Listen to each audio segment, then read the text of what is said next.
Welcome to Episode 3, Desire versus Detachment, How to Manifest Without Chasing, an original from the Hidden Shelves, Keys from the Hidden Path.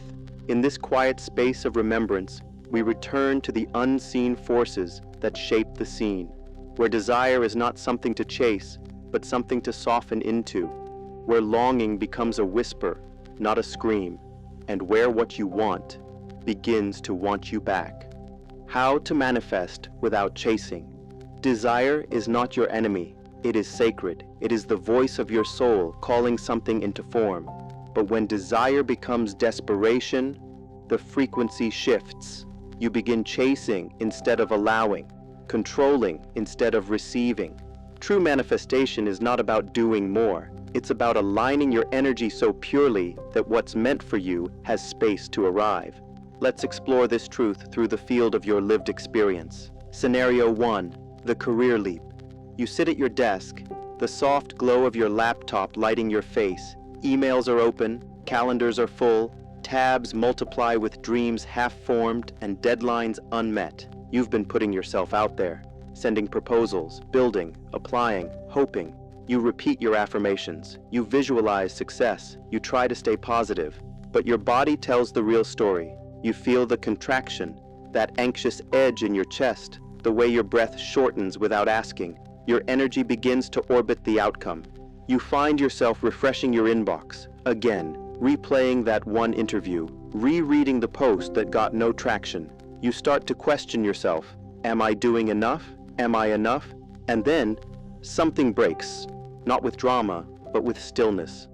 You push the chair back. You walk away, into the cool air, under the open sky, or maybe just into another room where silence lives. You pause, and in that space, you remember, the energy I send is shaping what I receive. You feel the desire return, but this time, without the tension, not as a grasping, but as a knowing. You begin again, not by doing more, but by doing differently, from presence, from clarity, from trust. And in that release, you return to yourself. Let's dive into another angle of this. Because while career desire may wrap itself in productivity, other longings, like love, arrive with softer edges and deeper echoes, and the same law still applies. Scenario 2, the desire for love. It's late. You're curled on your couch, the soft light of your phone casting a glow over the quiet room. The playlist is gentle, but your heart is restless. You've done the inner work. You've healed. You've made the list. You've opened yourself up to love. And yet, nothing lasting has arrived. You catch yourself scrolling dating apps, again, rewriting a text, analyzing a message, wondering if you're saying too much or not enough. You start to bend, not your truth, but your tone. You edit your joy, diminish your needs, shape yourself to be more desirable. But underneath it all is tension. The beautiful longing has become a quiet ache, one laced with fear. Fear of being unseen, fear of waiting too long, fear that maybe something's wrong with you. And then you stop. Not because you've given up, but because something deeper inside you is rising, a memory of your wholeness. You set the phone down. You place your hand over your heart. You say softly, I do not need to chase what is already seeking me. You sit in stillness, not to escape the longing, but to hold it with presence.